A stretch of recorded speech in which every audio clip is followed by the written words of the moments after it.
What's up? Part 10 in this thing. Most sacred liberty. Your right to locomotion. My name's Cameron. Welcome to the community known as Power Inherent the People. Hey, we're going to jump right into this one because this series is long. This document is very detailed. It's over 150 pages, just so you know. So this is a very deep analysis. If you're here with us for the first time, thank you. We're glad to have you here. I'm the right to travel guy. Yeah, I like to talk about it because it involves your liberties, your rights. And I'm sure you've probably seen other interactions, but if you're here for the first time, welcome. Let's get right into it, okay? So where we left off, as a short corollary, saving further comment to this employer status. Review Internal Revenue Service Code, Section 3121A, wages.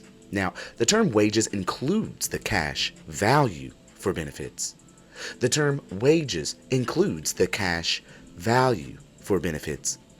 Having a driver's license and or an operator's business license is a benefit privilege granted by the state. As such, that benefit has a cash value. As a co-registered owner, y'all remember in the last episode, we talked about that security interest being given up. And when you give up that security interest, what happens? Let me see real quick. I might need to make a quick adjustment on this bad boy. We'll see. Hopefully I'm not blowing out the mic. So anyways, you give up when you are getting that registration, you are giving security interest in the state and you become a co-owner. That's why right here it says as a co-registered owner. Okay? Co-registered owner is then presumed to be actually operating a business. You see how this works? Having either of the licenses, or presumptively both of the licenses, entitles a person, pursuant to authority of Title 26 under the United States Code, to take as a deduction every single dime made in a year as a business expense. So, the state is a colorable business having an ownership interest in the vehicle or business. Notice above that the Constitution expressly states the taking of individual property. Article 12, Section 10, Constitution of the State of Washington, is an expression that no business shall be exempt from governance. Wow, there you go. So now you're understanding, again, the aspect of why they get us in these contracts. Because if they get us in these contracts, they can then be able to establish governance. That is the only way a state can establish governance upon you, is if there is consent. We've spoken about this very heavily in previous episodes. So, an expression is that no business shall be exempt from governance. The term taking, used in Section 10 below, more to the point, declares that the equal protection of the law applies to big business, which requires an extensive easement across private and or public land, and is the case of the railway, and shall not be given prejudicial deference over small business, requiring a similar easement. Eminent domain affecting. The exercise of a right or of eminent domain shall never be so abridged or construed as to prevent the legislature from taking the property and franchises of incorporated companies and subjecting them to public use, the same as the property of individuals. Let's try that one more time. The exercise of a right of eminent domain shall never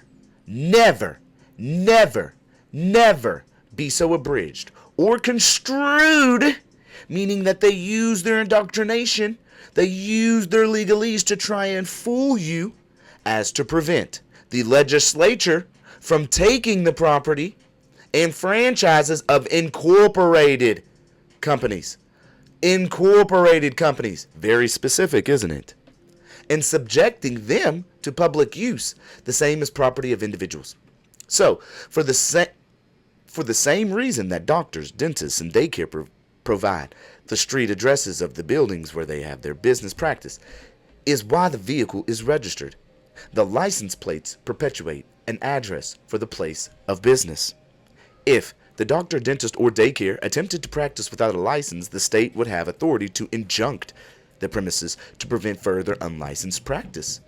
So, while the vehicle or business has the good fortune of being mobile, the state would likely seize the vehicle to prevent unlicensed practice. Unless, and with prejudicial discretion on the part of the policy enforcement officer, a licensed driver were to take control of the vehicle. It is not such a reach to suggest that a person, however subtle, may be transporting state persons and state property for the state in the interest of community proliferation, exercising and thus stimulating the economy for which the state has mutually benefited from a person's travels, having at a minimum collected sales tax from the myriad purchases from other merchants, now have the expectant obligation to report to the Internal Revenue Service the cash value of those travels as income to the state. You see how deep that's getting now? I'm talking about what? Huh? I mean, they trying to cap it, like, so that's why I say, like, they are already making money off of us in so many different ways. But it all comes just from the ignorance too, you see. Now, possession of a driver's license and a vehicle business license is regulated by a legislative grant of authority under the Constitution, right? Only for those businesses, though, okay? So the charter gives the legislature authority to regulate all other transportation companies. It's very specific. Transportation companies, okay? We already know what transportation means. It's those engaged in commerce on the road. That's why we have the Department of Transportation. Okay. Now, vehicles and motor vehicles are, by license, transporters of persons and property, which makes them a common carrier. All right. Now, Section 13, Common Carriers Regulation of all other transportation companies are declared to be common carriers. So, the Congress of the United States and the state legislature proliferate the economy of interstate and intrastate commerce by qualifying and distinguishing purpose and capacity. For instance, there are three major divisions of carrier, okay? Common, contract, and private. Okay? Do you see this here? For instance, there are three major divisions of carrier. Common, contract, and private. So when people be like, oh, I'm getting my private DOT numbers, you're still a carrier. You're still operating on the roads in that aspect of transportation. And they still have authority over you. I don't care if you're private or not. That makes no difference. You have signed a contract that they have authority over you. So that's why I don't want to get that DOT number, if you now understand a little bit more. My personal viewpoint. Common carriers also deal almost entirely with quantum mass public movement. Trains of any size or rail, buses, trams, and ferries. Contract carriers are transfuse, meaning they can either transport by contract a large shipment for a common carrier or a smaller shipment for a private carrier, i.e. moving companies and postal shipping companies. Contract carriers, if you got a DOT number, I don't care if it's private or not, you are a contract carrier. Operate for the public benefit by way of private contract. Oh, maybe I got this completely wrong. Yeah, that's right, because this is contract carrier. Excuse me. But still, in that aspect, you're still using the roads in commerce because you're doing private contract. Benefit by the way of on the roads. So, both common and contract carriers are predominantly by axle weight, tonnage, and prejudice of easement as of railways or waterborne vessels. The private for-hire carrier is a diverse as it is transfuse. The private carrier is of two calibers, those carrying greater than 16 passengers and or 26,000 pounds, versus those carrying less than those limits. Here, the classification being lesser axle weight and or lesser passenger capacity, the automobile bottom feeds on the smaller contracts of the larger counterpart, but still is able to bill itself as a publicly offered common carrier. These types of vehicles are pickup trucks and small panel trucks and anything from a subcompact two-door sedan to a stretch limousine. tow trucks, taxis, ambulances, postal trucks, ice cream trucks, milk trucks, police cars, dial-a-ride taxis, and plumber trucks. All of these vehicles are use the highways as a place of business. It seems obtusely obvious to say that these vehicle businesses could not exist without the highways because they transport persons and or property upon a public road, and they get paid to do it. And they get paid to do it. Okay? That's the focus. That's the line. When taking into consideration the definition of commerce from com, together, plus merchandise, look around while commuting on the roads and visualize the highway as a sidewalk marketplace, not unlike the Pike Place Market, with all the vehicle businesses lined up, booth to booth to booth, conducting a business, hawking their wares. More succinctly, the roadways are governed because of the vascular connectivity. That is to say that commerce itself, the act of exchange and trade, is done privately, on private property, in private buildings, on private phones. It is transportation after the fact, when the goods or commodities need to be exchanged. That requires delivery to the purchaser. Delivery to the purchaser. That delivery, requiring space on the roadways, is incidental to the normal use, because the normal use is all about the travel, because we own them. Hello, the normal use is open as a matter of public right of vehicular movement. We will go over these phrases here soon, I promise you. Driving. Oh, we moved on to the next section of driving. And I'm telling y'all, if you look at the tab over here, we still ain't all the way. We still got a ways to go, y'all. This is a big boy. But it's very detailed and very analyzed, or should I say advanced. So advanced that it gives us the trace of how all of it works and how we are able to operate with capacity, knowing, wisdom, and knowledge.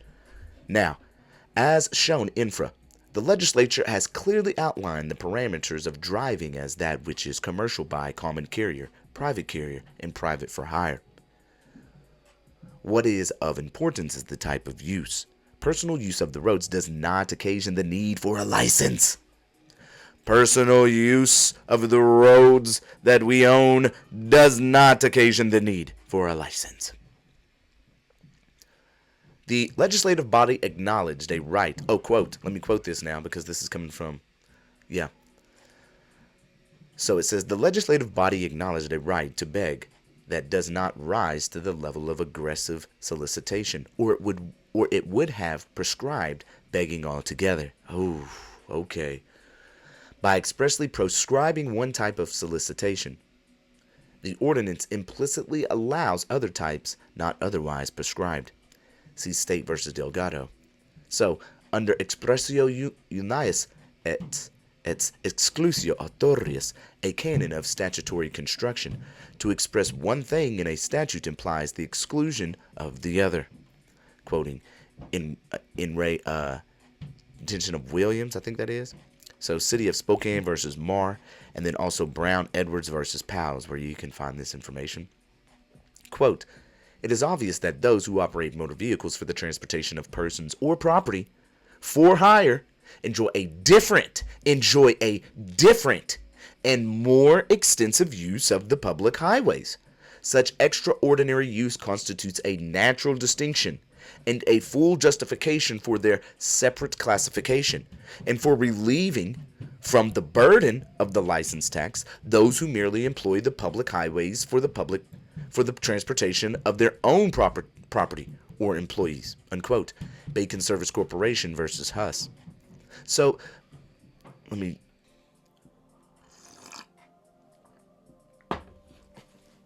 Okay. The term travel or traveler, while typically neuter, refers to one who uses an automobile or a vehicle to move from one place to another, and includes all those who use the highways as a matter of right. Huge term that you are going to come to figure out is huge.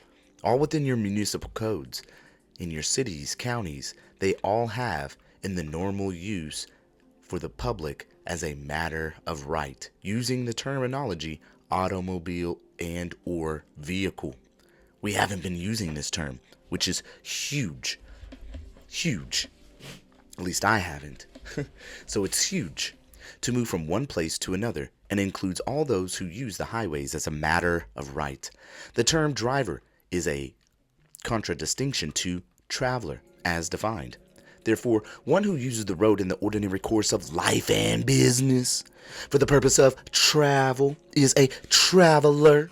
The term for hire is a rhetorical term and is defined as a person who holds himself out for payment of a fee or fare in exchange for transfer of some sort or other's property or passenger.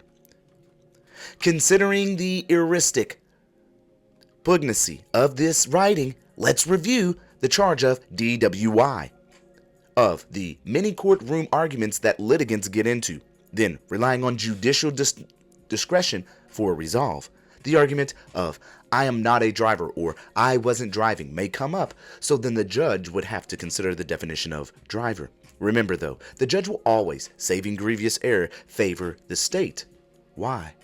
Why? Because the rule of lenity states that they are supposed to, that's why we got to invoke it, because they are supposed to favor the defendant. Okay? So according to the ruling below, in order to actually convict for a driving under the influence, it must be established that a person was actually driving, actually in the commission of making commerce. If one has a license, the presumption is in fact that one was driving. You see what I'm saying? If you hand over that license, that means they're going to assume, and the presumption does fall, and in fact, that one was driving. But if one doesn't have such contract, how can the presumption then be made?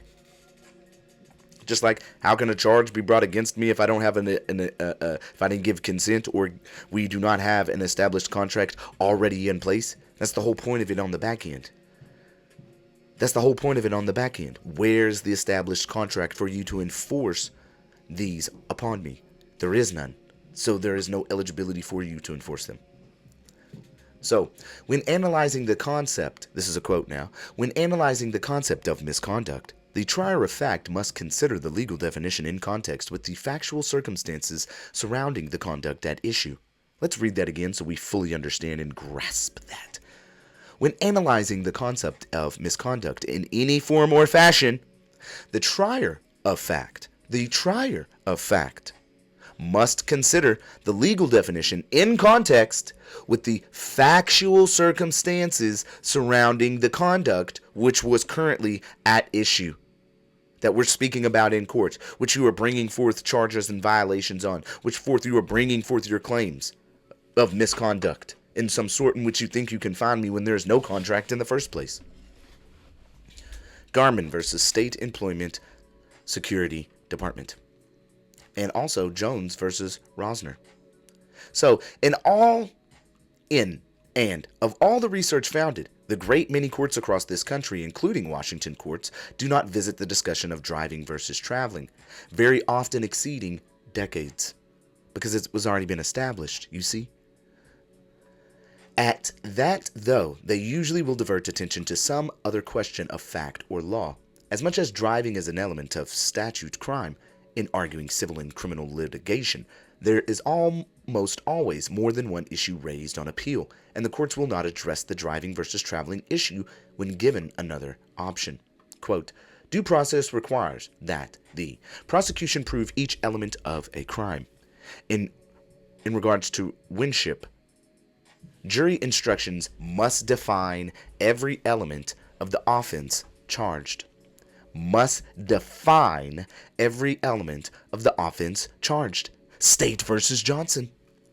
Quote, the omission of an element of a crime produces a fatal error by relieving the state of its burden of proving every essential element beyond a reasonable doubt. Additionally, Failure to instruct the jury on every element of the crime was reversible error, because such an error relieves the state of its burden of proving every element beyond a reasonable doubt. Are you unquote, State versus Eastman in State versus Daniel, are you holding the flame to the feet? Are you invoking everything that must be done in relation to beyond a reasonable doubt? And if so, are they failing to instruct the jury on every element of the crime? Because if not, if everything was not defined, it is a reversible error, because such an error relieves the state of its burden of proving every error beyond a reasonable doubt. Let's continue. Quote, 87 WN App 149 State versus Byrd. The Constitution, or the construction of the Constitution of the United States by the Supreme Court, is binding on a jury as well as the court. As well as the court. U.S. versus Sheave. So, as indicated in definitions at RCW 46.20.040, drive and operate shall mean the same thing. To be in physical control of a motor vehicle, except that it is shown conclusively herein that driving is not operating. The statutes of the state of Kansas, shout out Kansas, what's up everybody out there in Kansas, read near word for word identical to Washington statutes. So, it was stated in State of Kansas versus Kendall, 274, 1003, 58, P 3D 660, that the action of physical control of a motor vehicle is therefore transportation, and therefore the basis of commercial activity. Kansas Statutes of 1999. So, we know that transportation of persons or property is a commercial activity. While the term property is restricted to the tangible physical items to which possession is claimed by title or contract or receipt of bill of sale, bill of lading. Shout out to all my people out there that have been telling us about in the comments, whether in the live chats or in the regular comments, bill of sale, bill of lading. The term person is a more broad term, and in the transportation of persons, the term may be expressed as a rider, quest, or passenger. No matter which phrase is used, or the caliber of vehicle, be it public or private, to transport a person means there is an axiomatic payment for such carriage. A rider does not always pay a fare, in the case of a driver trainee, or a husband and wife long haulers, or taking a cameraman along to film an activity, whereby one does the driving and the other's presence is merely migratory. Contrastly, a rider may pay a fare as a second or third party in a taxi where the initial fare is borne at a stipulated rate or mileage, and then the second or the third passengers may pay a surcharge, as it were, for carriage, having created additional transcendental wear and tear on the vehicle. So, the term guest is similar to that of rider, having much of the same attributes, but moreover is someone who is invited, and as such is a mere invitee. See how these legalese gets deep on this? We get to go in deep on these boys to get a deeper understanding, comprehension. Guests are incidental to businesses that hold their doors open to the public, but the mere presence of a guest could be non-commercial. A fee charged for service is borne to the user, and the guest is welcome at the invitation of the user when the user has paid a bulk rate, as it were, for the service. The term guest is appropriate when the demand for fare is discretionary and contingent on the intended use. For instance, a hotel charges a rate for guests who would use a room for staying the night. A hotel would not, however, charge a fee to a guest who is attending a conference in a hall. As it relates to the highways, a person may hire the services of a limousine company, the operator, and the limousine company would provide a driver. And for that fee, the limousine would take any number of persons on an excursion. Only one person paid the fare, and all other riders are guests. So, the term passenger is quantitatively similar to each of the definitions above for each of the stated reasons. The term passenger is derived from passage. A passenger in a vehicle is one having the right of passage upon payment of fare.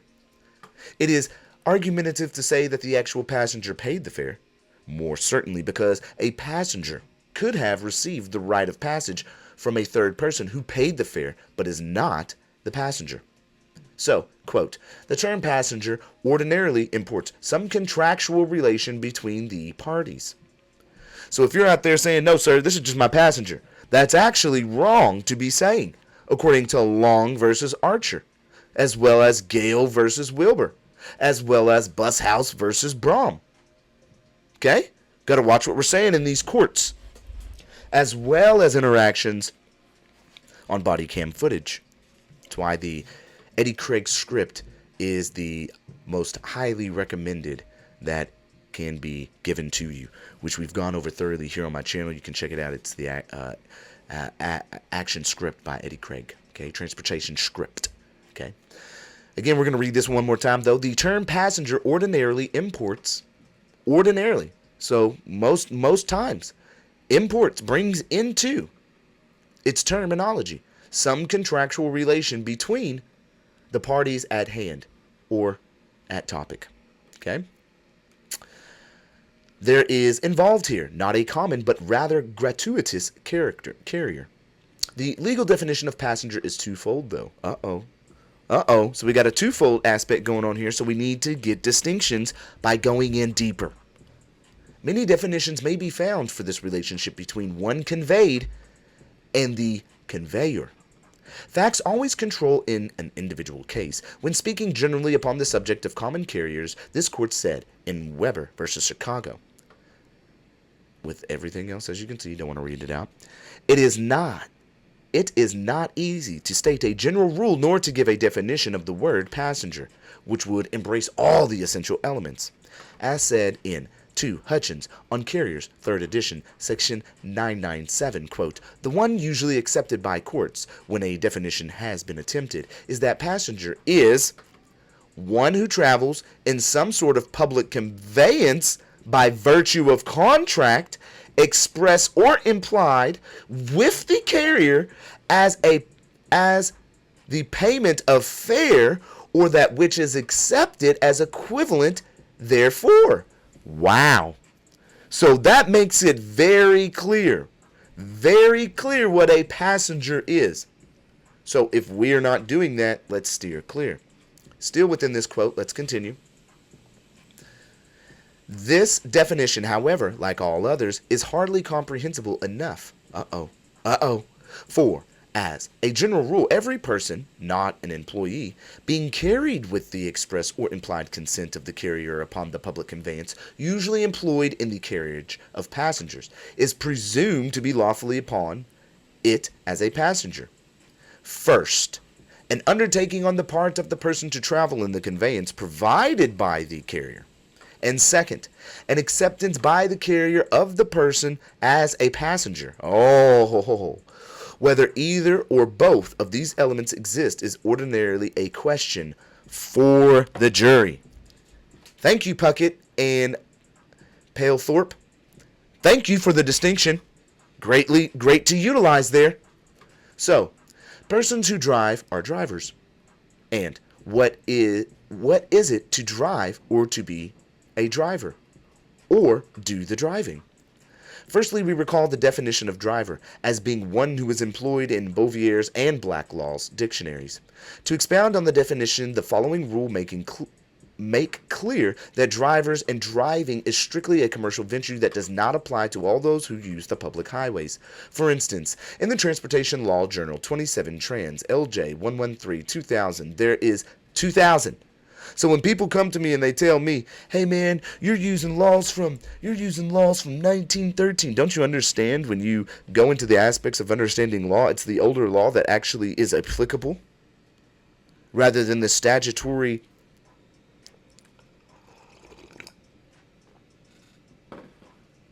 pilings that may make the initial right more ambiguous? in its comprehension. And why is that? Why is that?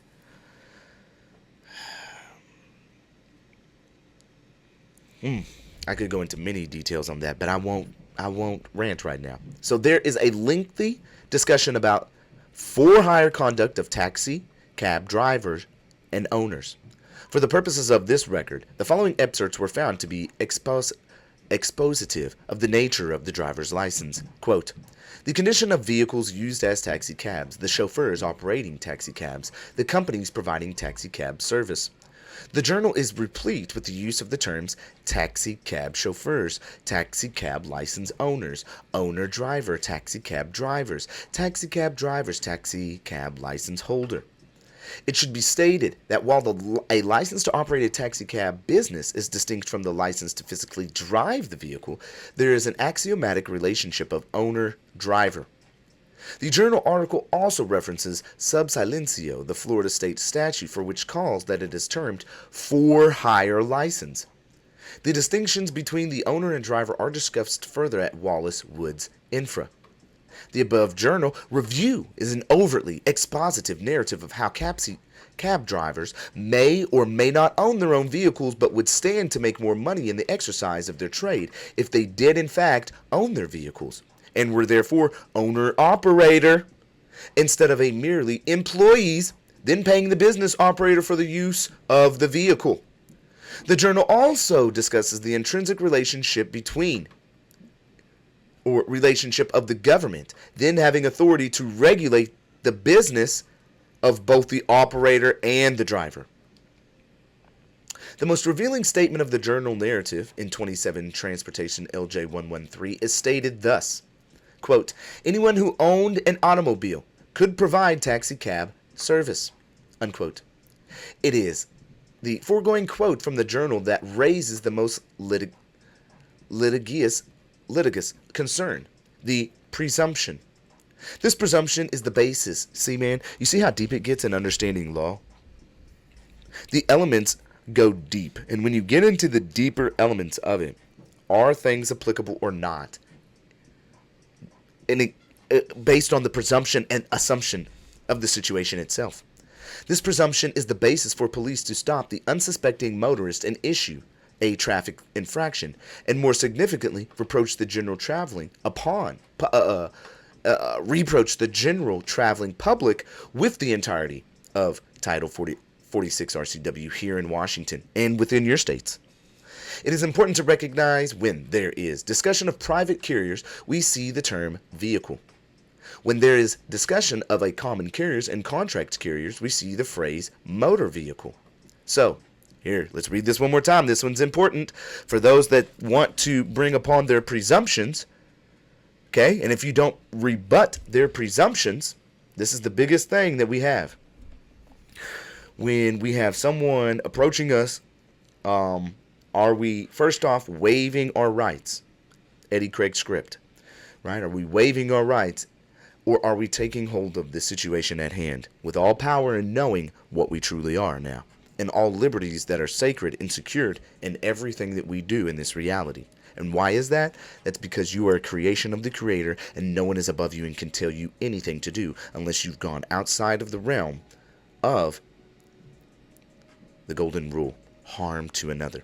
If there's no harm, if you are not endangering another by your actions on the road, but you conduct yourself in a safe manner, okay, you will always be protected. Now, it is important to recognize when these individuals in their title of nobility, it is important to recognize when there is discussion of private carriers, we see the term vehicle. So if you are a private carrier and you're saying, no, this is my private vehicle, might not be the term we want to use anymore. When there is discussion of a common carriers and contract carriers, remember we got three main divisions, we see the phrase motor vehicle. So there can in no way be, if you are traveling, fall in relation to a motor vehicle, especially if there are no passengers. Okay? There's just no way. And the reason that they always try to utilize motor vehicle. No, sir, but you're driving a motor vehicle. No, sir, I'm not driving, and this is not a motor vehicle. If you don't rebut the presumption, they're going to go along with it. Just like if you hand them over a driver's license, they're assuming by their presumption that you are operating in that manner because you've given it up. So when someone tells you, give up your license, give up your insurance, give up your registration, you have literally just waived so many rights that you initially have in relation to jurisdiction. And that to me is a travesty. Okay, let's continue. So, this is congruent with the federal definitions. Federal, federal, federal, federal. Most important, federal. Overriding all states, federal. This is congruent with the federal. Federal. So if it's not defined in your state, motor vehicle codes or anything else, right? As far as definitions, like Oregon. The Oregon Vehicle Code does not define drive whatsoever. Why not? Why? If it's not in there, it then falls back on the definition of federal. Federal. Federal. Why? Because that's first. It's your foundation. So this is congruent with the federal definitions of motor vehicles in the context of the common carriers. Which are what? Which are what? Motor vehicles. Highlighting the discussion in 27 Transportation LJ 113 above, we look to the following cases. Howard's Yellow Cabs, Inc., United States of America, 987F, suppose 46997-2, U.S. Tax, CAS, CCH, P50 694 1997, and J&J Cab Service, Inc. versus United States of America. Both cases involve cab company operator. She's a smooth operator. He's a smooth operator. He's a smooth operator. We all is some smooth No, we not, no, we not, no, we not, cause we ain't running no cab company. We traveling freely. They can't really stop us now, cause we got the knowledge. Can't stop a we is a us and us is a we. I am the great we are. Knowing what we come from, yeah, that's a star. Inside all of us going real hard. Whoop. Yeah, operator's not me. Nope, I'm not out here driving. You can't stop and you won't cite me, cause I'm not even giving you my ID. See how that freestyle went? Oh, that was cool, huh? Alright, let's go. So, oh, my bad. In Howard's, the following language is used by the court. See, similarly, dictum at J&J Cab Service. So, as found by the magistrate judge, the facts are as follows: that the drivers collected money from the cash-paying riders, that plaintiff gave the drivers credit for any contract riders whom they transported, that the drivers settled up with the dispatcher by giving him 50% of the money collected from the cash-paying riders when such amounts exceeded the amounts due to the drivers for the contract riders which they had transported. The Howard Court, citing Manchester Music Company versus U.S. A payment occurs, quote, a payment occurs with a transfer of possession, dominion, or control over money or of its equivalent from a person who up to that point had been exercising such prerogatives over the same to another who is due the funds. Who is due the funds.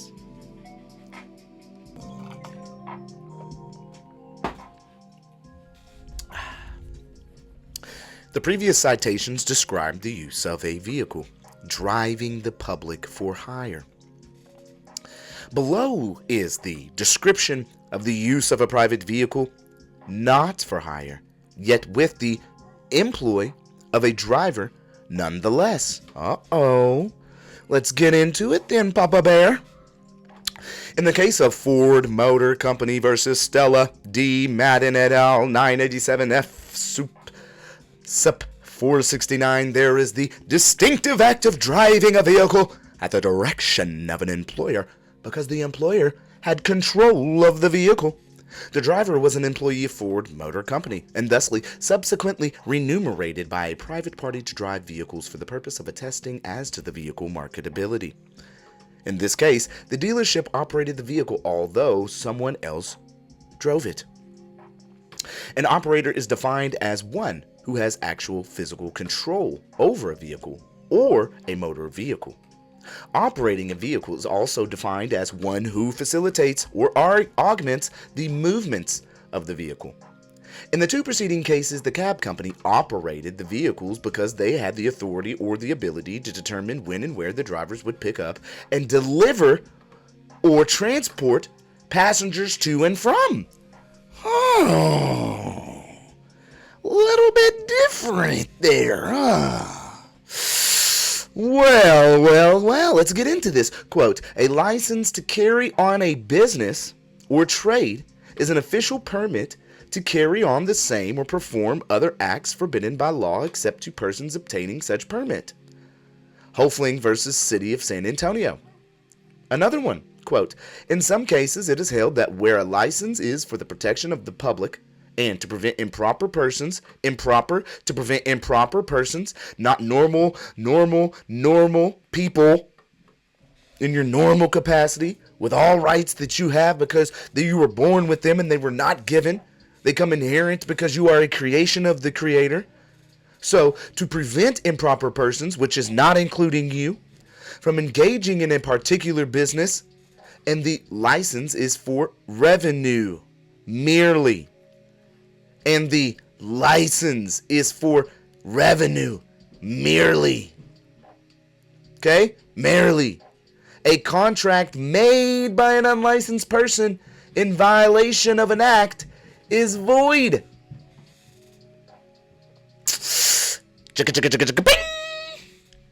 Boisdre versus Carter, Johnson versus Hullings, Hustis versus Pickens. Let's keep going. When the power is exercised by municipal corporations, a license is the requirement by the municipality of the payment of a certain sum by a person for the privilege of pursuing his profession or calling. That's his business. His calling means business, whether harmful or innocent, for the general purpose of producing a reliable source of revenue. Ching chong. Todd, LIM, POL, POW, 271. So, another one, here we go. Quote, in the regulation of occupations harmful to the public, it is constitutional to require. Only then is it constitutional to require. Only then is it constitutional to require those who apply a license to pay a reasonable sum to defray the expense of issuing the license and maintaining proper supervision.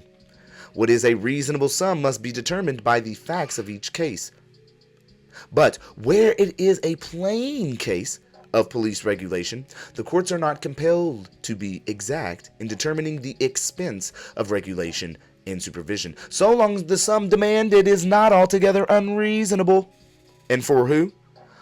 Occupations harmful to the public.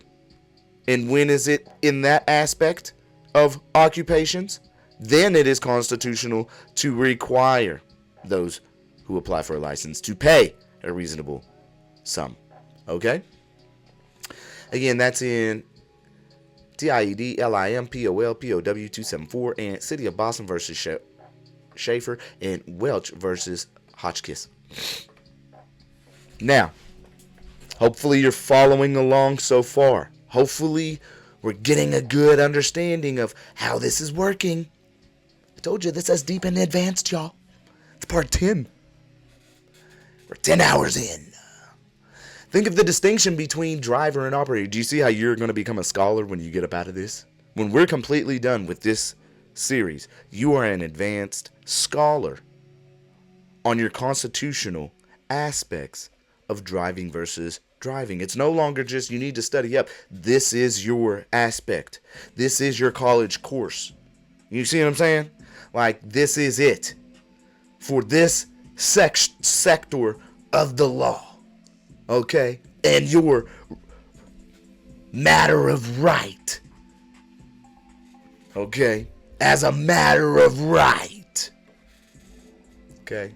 Think of the distinction between driver and operator more like open ocean racing or hydroplane racing, stock car racing, or Baja sand rail racing.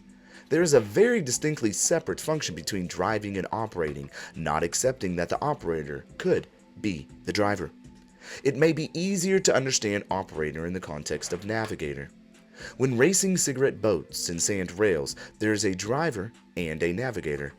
One person drives by depressing the accelerator and the brake and turning the steering wheel, and the other person manipulates the vehicle by coordinating and directing its destination, or in the case of the hydroplane and stock car. There obviously is a driver, but the pit crew is the operator because the pit mechanic controls the changing of tires, foils, windshields, and has the ultimate responsibility to determine the serviceability of the vehicle and therefore determine if it is operable condition. In operable condition. However, a driver can be the operator if the vehicle is maintained, navigated, and driven by one individual, as in the case of a sole proprietor business. One. Another example of driver/operator is NASA, the National Aeronautics and Space Agency. Yes, flying constitutes driving by federal definition of law. The flight crew drives the shuttle to the moon, while the control center operates the shuttle by monitoring critical functions and navigation. Man, there's a movie y'all need to go see that is done by O.J. Simpson was in that bad boy. I forget something. It's Red something. I forget. But it literally tells the moon mission right off the bat. All you gotta do is look up O.J. Simpson and the films that he was in, and you'll see what exactly happened with the moon. It's a movie, and they tell you exactly what happened with the moon landing. It's right there.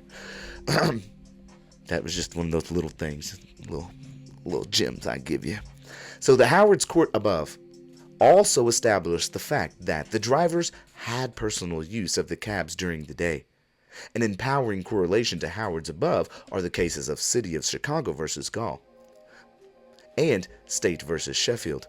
In the Chicago case, it was recognized that simply because there existed a license to operate a vehicle does not mean that any person is fully engaged 24 hours a day in the operation of that business. Now you're seeing as well that we also, even if you do have a license, we got stuff there for you as well. Okay? Equally, it was said in the Sheffield case that use of an automobile during certain periods as a vehicle does not preclude its use as an automobile when not being formally used as a vehicle. We've gone through that. We've shown it in this course, in this series. To further amplify the distinctive nature that is driving, we find at Transportation Law Journal 35 Trans LJ1, which is excerpt for brevity, not to lessen the context, more certainty for clarity as follows. Okay, great. Let's get into it. So, in the motor carrier industry, the employment classification determination is frequently critical because of the high incidence of use of owner-operators. Footnote: the term owner-operator reflects individuals who lease motor carrier equipment to a motor carrier with driver's services. Normally, the lessor performs the driver service. Other carriers operate a fleet utilizing driver employees as well as owner-operators. Driver employees were utilized and were paid hourly wages. The driver takes upon themselves to complete a freight movement. Most drivers, whether employee or an owner-operator, are paid on a per-mile basis. It is obvious that a driver and owner-operator could increase his pay by driving more miles and handling more loads, and overtime, as desert, would increase, and the temptation to do so, despite the wear and tear on the equipment and, more important, the health and safe performance of the driver. Significantly, the federal legislators recognized this and felt that two different units of the government and approaches to wage the hour issue should not interfere with each other. Safety of the public and the operators won out, and thus the Secretary of Transportation, who was presumably more knowledgeable of trucking operations, was given the power to dictate the powers of service which drivers could drive based in part of the normal operations of carriers.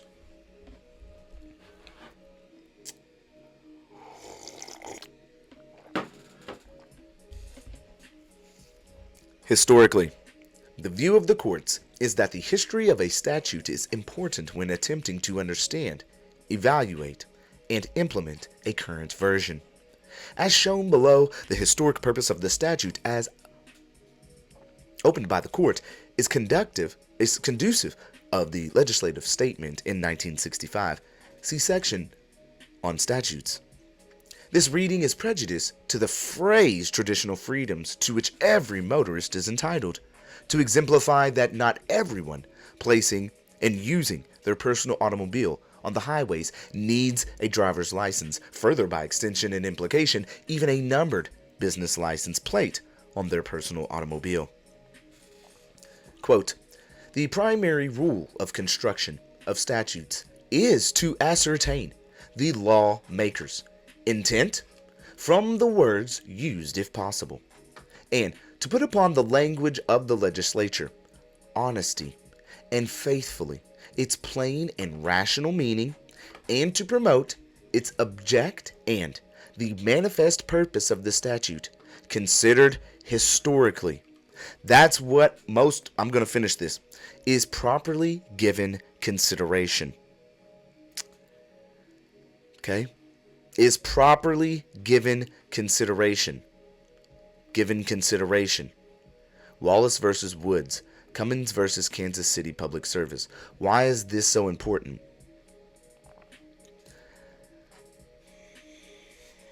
The manifest purpose of the statute is considered historically. The older the aspects of ruling towards liberty, which was always the basis because it was based more so on the federal constitutional limitations and natural law, okay? Natural law, okay? The older the statute is, the more precedent it holds. I hope you know that. You have to understand what's already been spoken about. It has to be considered in its historical aspects. Okay? So, that is, quote, where a statute has been construed by the highest court of this state, the court's construction is deemed to be what the statute has meant since its enactment from the very beginning, y'all. In other words, there is no question of retroactivity, meaning you can't go back and change what has already been established. I don't get that. That's what I be trying to understand. When people be like, oh, well, there's new statutes, and those statutes are based off of what I don't know. And that's really just the hindrance that we currently have, is people aren't understanding the foundation of the right to travel and driving. It's that deeper comprehension. It's not understanding, it's a comprehension, and it's just based on a lack of knowledge. That's really all it is. And when you tell them, they don't want to hear you because they've believed for so long. And that to me is a little weird, because you would think that you would always want to make sure that you are as accurate as possible so that you are not fooled by your own ignorance and stance. Remember, we can't be like the strong oak, especially in the Midwest, okay? Because that oak is going to break when it comes to those winds. Be like the bamboo that's going to sway and be able to move and know your way to get where you need to be. You're always able to change yourself. You're like fluid. I think that's the real cool thing about me myself, is that like I'm an Aquarius, right? So when it comes to me being able to move with the flow of information and not be just so solid and stuck in the ground, as far as my beliefs are concerned. That's why I've never held on to one religion as far as truth, or called myself any religious aspect, at least since I've been 18, you know. And the reason for that is because there's been so many ages of our civilization rising and falling to amazing peaks falling. We always know that our reality goes through drastic, heavy changes in its structure here on its landmass. And so with that, we have to be like fluid to change. And I guess maybe that Aquarius aspect helps me. And it's hard for others who are very stubborn in their beliefs to change. I get it. And we can't change them. You can't change them. There's never going to be you changing them. You can give them the information and try to be the best example of leading and being an example of what you believe in good faith, in good spirits, with all knowing and capacity that you are of the highest authority. But then sometimes, and just let them find their way. And if they never do, they never do. But never let that get in between your relationship either, you know? All right. So, I'm going to read, we're going to take just a little bit more. So notice here that the judiciary has stated that inquiry must be to the historical intent of the statute to properly determine its present intent. The court further explained jurisprudence based on the whole act rule, stated thus. There we go with our whole act rule. We love that bad boy, don't we? We love our whole act rule that must be applied to where they look at all of historical aspects, just like we love our doctrine of the rule of lenity to be able to make sure that our statute is so narrow that it can't go outside of the bounds in which it was wrote for initially. Quote, with a view of determining the meaning of the word driver, all provisions of said section must be considered. Must be considered. Unquote. Wallace versus Woods, infraciting Bowers versus Missouri Mutual Association. Unquote. So statutory references to driving have always been about compensation, as seen below. The phrase drive, driver, driving are only for those who receive compensation for the skill. So never in any aspect of you traveling can they ever place this upon you. Okay? If we are going to utilize documents such as this as far as exhibits are concerned against those who accuse us, and then bring forth a motion to dismiss or strike, with also in conjunction with that, a memorandum in support with everything that we need to tie in based on the statutory situations, as well as codes within several counties of your state, to show that what we are doing is a matter of right. It's going to be very hard for them to combat you if you are not, first off, even able to get, that's secondary. I'll stop. I'll end this episode with that one. So as we're talking, no, I'm not.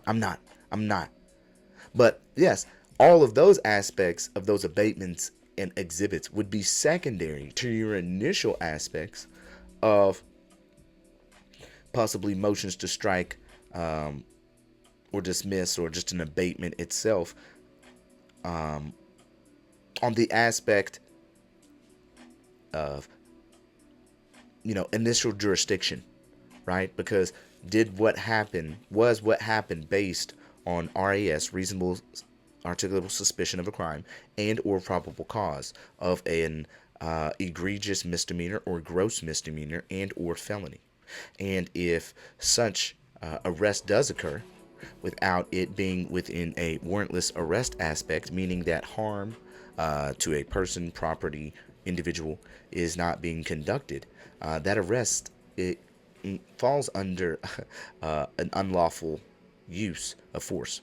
Okay, and these are just so important because we utilize those aspects first, as well as jurisdiction, and then if they're not complying, maybe we can go in on a back end and build that court of record to utilize in civil complaints, right? So we want to get, this is the whole point of everything I'm trying to do. I'm trying to make it to where y'all see everything we doing from now on in the process of what it's like to actually just, what you have to do as the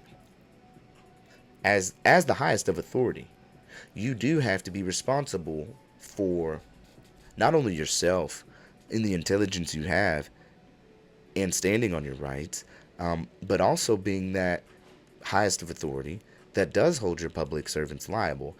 And I think more of our public servants are going to be enjoying us for doing this.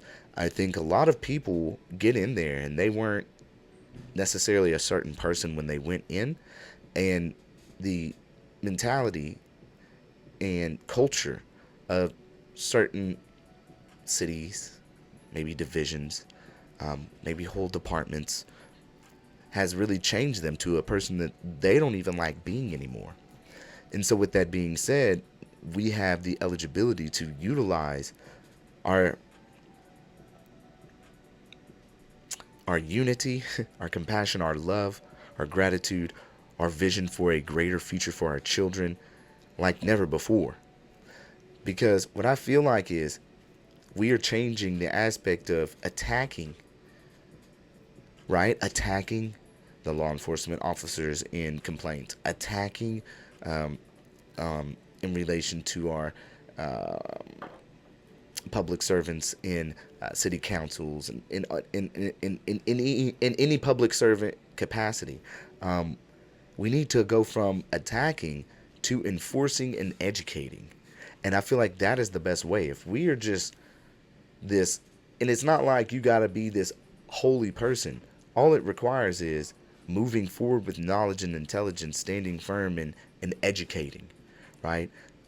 Instilling and planting that seed. Because I'm telling you right now, we can all be very good convincers of freedom and liberty. That is not hard to convince people of. Maybe people aren't as good speakers as others, and that's okay.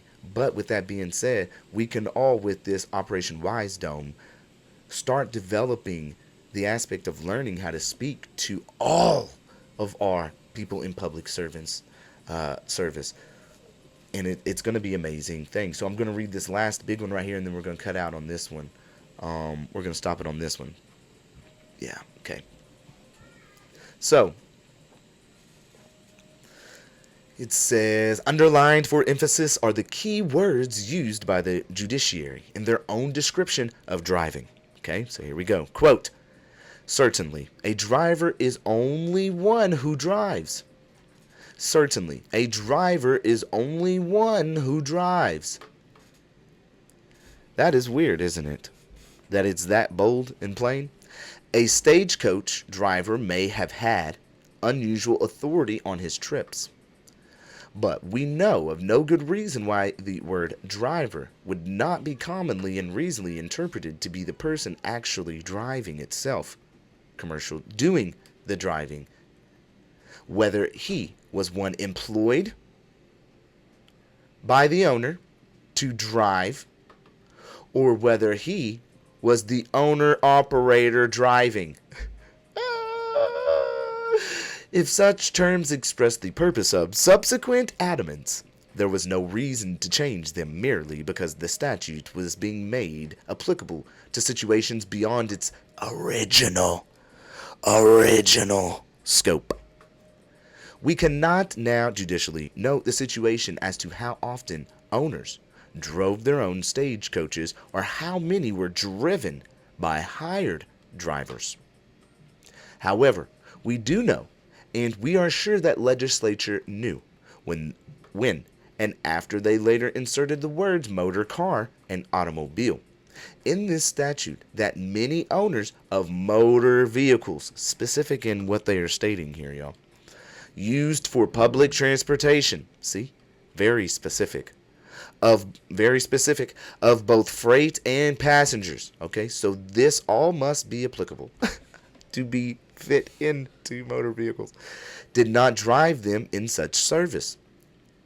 It seems reasonable to believe that in all the amendments broadening the scope of the act, there was some purpose in using and continuing to use different terms with respect to railroads and other instrumentalities of public transportation. Wallace versus Woods. I'll go a little bit more. Let's go a little bit more. Okay. So, as one may well establish by the length of this reading that driving is and must be of a commercial nature. The term commercial means to engage in commerce, to produce, deliver, and receive payment is commercial, as being in commerce. Everything from trucking coast to coast to the variety of local fast food joint, where they produce a cheeseburger and deliver it over the counter, whereupon credit is transferred to the store. Okay? I'm going to keep going. No, No, I'm not going to keep going. That's it for today. That's number 10. It's part 10. Hopefully, y'all enjoyed this one. What I want to say, as always, this is deep. Your knowledge is getting there. You are going to be on point when you need to go into court and you need to file things and they are not operating in the right, correct manner. Know that you always have power to appeal. Know that you always have power to initiate civil complaints, and that's the whole point of this. That's why we're going through this, because it's not just about getting away with a ticket. It's now about enforcing the civil aspect complaints against them for not doing the right thing in the first place. We got to stop it from the beginning of the stop, right off the bat. Okay? I want y'all to remember the my book is an amazing gift. That is my baby. I worked so long from 2016 all the way up until this year to develop this book. It hosts all of my situations, all of my experiences. It's called The Last Tread. My pen name is James Bullock. I am Cameron Wilson, though, but I went by James Bullock. James is my middle name. Bullock is my biological last name.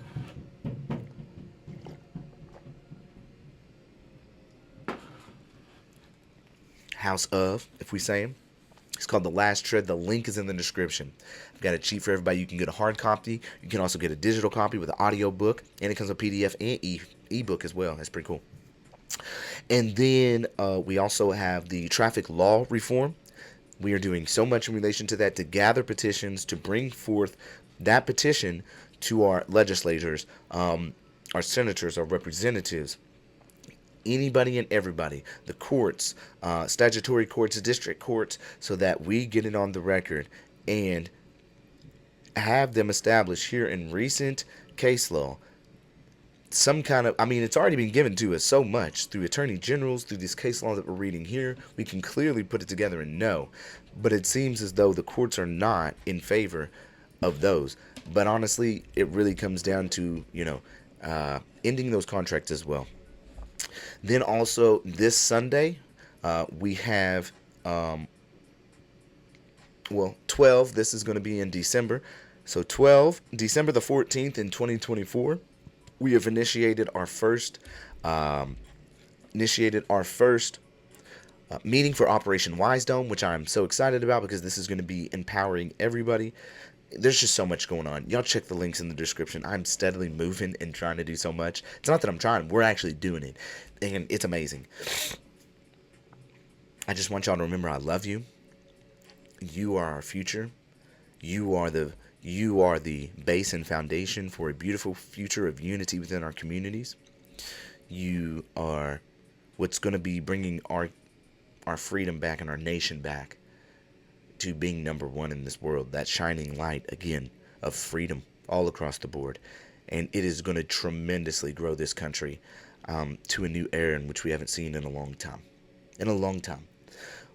We're going to come back into that era of huge statues, great parades, flags hanging 40 stories down with parades of throwing anything and everything, with people cheering in unity again like we've never had before. I see it coming to pass, and it's all going to be based on freedom and knowledge and growth and everybody being equal and everybody having a home to stay and everyone having food on their plate. And I know I'm ranting, but I love all of you, and I want you to know that I am you and you are we and we are us, all a part of the great I am. And remember that all power is inherent in you. All power is inherent in you, we, the people. Y'all be good now. I'll see y'all on the next one, okay? I love you.